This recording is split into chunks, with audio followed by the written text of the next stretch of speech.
I guess today's video లో మనము outer join అంటే ఏం చూసాం, లాస్ట్ వీడియోలో ఇన్నర్ జాయిన్ గురించి చూసాము. సో ఈరోజు అవుటర్ జాయిన్ అంటే ఏంటి అనేది చూద్దాం. Outer join again divided into 3 types అనమాట. So left join, right join, full join.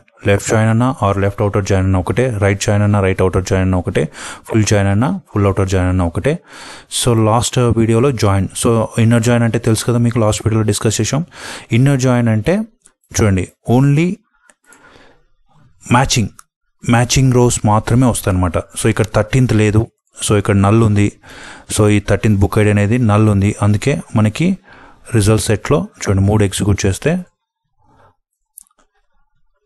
13th లేదు. అట్నే మనకి ఇక్కడ 7 టెస్ట్ నేమ్ సెకండ్ టేబుల్లో 7, 11 సెకండ్ ఆథర్స్ టేబుల్లో లేవు కాబట్టి ఆ రికార్డ్స్ రావట్లేదు. ఓన్లీ మ్యాచింగ్ కంపల్సరీ ఇక్కడ ఫస్ట్ టేబుల్ సెకండ్ టేబుల్లో ఉన్న మ్యాచింగ్ ఆథర్ ఐడీస్ మాత్రమే మనకి ఇన్నర్ జాయిన్ యూజ్ చేసినప్పుడు వస్తున్నాయి. అర్థమైందా? సో ఇప్పుడు నేను ఏం చేస్తాను చూడండి, లెఫ్ట్ జాయిన్ యూజ్ చేస్తాను. లెఫ్ట్ జాయిన్ యూజ్ చేస్తే ఏం జరుగుతుందో అబ్జర్వ్ చేయండి. ఇప్పుడు చూడండి రిజల్ట్ సెట్లో 1 మోర్ రికార్డ్ యాడ్ అయింది, 10 వచ్చింది. ఏమైందంటే బోత్ ప్రీవియస్ రిజల్ట్స్ వచ్చింది, మ్యాచింగ్ రికార్డ్స్. సో బుక్స్ టేబుల్లో ఉన్న ఆథర్ ఐడి, ఆథర్స్ టేబుల్లో ఉన్న ఆథర్ ఐడి మ్యాచ్ అయిన రికార్డ్స్ అన్నీ వచ్చినాయి. ప్లస్ ఎక్స్ట్రా ఏంటంటే లెఫ్ట్ టేబుల్లో ఉన్న అన్ని రికార్డ్స్ వస్తున్నాయి. ఈవెన్ నల్ ఉన్న రికార్డ్స్ కూడా, నాన్ మ్యాచింగ్ రికార్డ్స్ కూడా ఇక్కడ రిటర్న్ అవుతుంది. సో ఈ ఆథర్ ఐడి ఇక్కడ లేదు కాబట్టి ఇక్కడ బై డిఫాల్ట్గా ఆథర్స్ టేబుల్లో డేటా వచ్చేటప్పుడు అవి నల్ తీసుకున్నాయి అనమాట. ఎందుకంటే నల్తో ఆథర్స్ టేబుల్లో ఏ రో లేదు కాబట్టి సో బై డిఫాల్ట్గా నల్ తీసుకుంటాయి అన్నమాట. ఓకే, గుర్తుపెట్టు. సో నేను లెఫ్ట్ జాయిన్ యూజ్ చేసినప్పుడు ఏమవుతుంది, అన్ని రెండు టేబుల్స్లో ఉన్న మ్యాచింగ్ రోస్ వస్తున్నాయి, ప్లస్ లెఫ్ట్ టేబుల్లో ఉన్న నాన్ మ్యాచింగ్ కూడా వచ్చినాయి అనమాట. కానీ మీరు అబ్జర్వ్ చేస్తే ఇక్కడ ఆథర్స్ టేబుల్లో ఉన్న చూడండి 7, 11 కానీ 7 కానీ టెస్ట్ నేమ్ స్మిత్ అనే రికార్డ్స్ ఇక్కడ లేవు. మీరు అబ్జర్వ్ చేస్తే ఈ క్వైరీలో చూడండి ఎక్కడే కానీ స్మిత్ కానీ 11తో ఆథర్ ఐడి 11 కానీ 7 కానీ లేవు. ఎందుకంటే మనం యూజ్ చేసింది లెఫ్ట్ జాయిన్. లెఫ్ట్ టేబుల్లో ఉన్న అన్ని రికార్డ్స్, ఈవెన్ ఇది నల్ ఉన్నా కూడా ఆథర్ ఐడి వచ్చింది. ఓకే, సో లెఫ్ట్ టేబుల్లో అన్ని రికార్డ్స్ రిటర్న్ చేస్తాయి అనమాట. లెఫ్ట్ జాయిన్ అంటే బోత్ టేబుల్స్లో ఉన్న మ్యాచింగ్ రికార్డ్స్ వస్తాయి, ప్లస్ లెఫ్ట్ టేబుల్లో ఉన్న అన్ని record, even non matching records కూడా వస్తాయి అనమాట. సో అది లెఫ్ట్ జాయిన్ అంటే. సో అగైన్ రైట్ జాయిన్ అంటే యూజ్ చేస్తాం.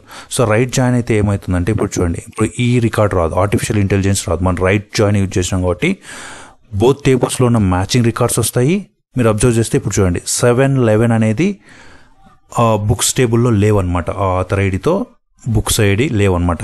సో కానీ చూడండి నేను ఇక్కడ రైట్ జాయిన్ యూజ్ చేసిన కాబట్టి రైట్ టేబుల్లో ఉన్న అన్ని డేటా, అన్ని రికార్డ్స్ వచ్చినాయి. ఓకే, సో లెఫ్ట్ టేబుల్లో ఈవెన్ ఈ ఆర్టిఫిషియల్ ఇంటెలిజెన్స్ లెఫ్ట్ టేబుల్లో ఉంది కాబట్టి అది రాలేదన్నమాట. ఎందుకంటే మనం యూజ్ చేసింది right outer join. So right outer join ఎట్లా వర్క్ అవుతుంది, బోత్ టేబుల్స్లో ఉన్న మ్యాచింగ్ రికార్డ్స్ వస్తాయి, బట్ రైట్ టేబుల్లో ఉన్న ఫుల్ రికార్డ్స్ వస్తాయి. Even non matching, even 7 author ID అనేది బుక్స్ టేబుల్లో లేకపోయినా కూడా ఆ రికార్డ్ వస్తుంది. 11 కానీ 7 కానీ I mean non matching records కూడా వస్తాయన్నమాట. ఓకే, సో అది. సో లెఫ్ట్ జాయిన్ యూజ్ చేసినప్పుడు ఏమవుతుంది, మ్యాచింగ్ రోస్ వస్తాయి, ప్లస్ లెఫ్ట్ టేబుల్లో ఉన్న అన్ని రికార్డ్స్ వస్తాయి. రైట్ జాయిన్ యూజ్ చేస్తే ఏమవుతుంది, బోత్ మ్యాచింగ్ రికార్డ్స్, రెండు టేబుల్స్లో ఉన్న మ్యాచింగ్ రికార్డ్స్ వస్తాయి. సో రైట్ టేబుల్లో ఉన్న ఫుల్ వస్తాయి అనమాట, ఫుల్ రికార్డ్స్ రైట్ టేబుల్ నుంచి వస్తాయి. సో ఇది జాయింట్స్ అంటే. So but full join, right join అంటే చూస్తాం, లెఫ్ట్ జాయిన్ అంటే చూస్తాం. సో ఇన్నర్ జాయిన్ అయితే ఓన్లీ మ్యాచింగ్ వస్తాయి. మరి ఫుల్ అవుటర్ జాయిన్ అంటే ఏంటి, ఫుల్ అవుటర్ జాయిన్ అంటే మ్యాచింగ్ రోస్ వస్తాయి. ఓకే, బోత్ టేబుల్స్లో ఉన్న నాన్ మ్యాచింగ్ రికార్డ్స్ కూడా వస్తాయి. చూడండి ఇప్పుడు matching rows, first one matching rows, తర్వాత చూడండి ఇది థర్డ్ వన్ లెఫ్ట్ జాయిన్ కూడా లెఫ్ట్ టేబుల్లో ఉన్న ఆర్టిఫిషియల్ ఇంటెలిజెన్స్ వచ్చింది, రైట్ టేబుల్లో ఉన్న 7, 11 రికార్డ్స్ కూడా వచ్చినాయి అనమాట. సో ఫుల్ జాయిన్ అంటే మ్యాచింగ్ రోస్ వస్తాయి, నాన్ మ్యాచింగ్ బోత్ టేబుల్స్ నుంచి వస్తాయి. That is about full join. Okay, so అది అవుటర్ జాయిన్ అంటే. ఓకే, సో అవుటర్ జాయిన్ అన్న ఒకటే, ఇట్లా ఫుల్ అవుటర్ జాయిన్ అన్న చూడండి సేమ్ అవుతుంది, same execute same result set వస్తుంది. ఫుల్ అవుటర్ జాయిన్ అన్న, ఫుల్ జాయిన్ అన్న ఒకటే. అట్నే లెఫ్ట్ అవుటర్ జాయిన్ అన్న, లెఫ్ట్ జాయిన్ అన్న కూడా ఒకటే.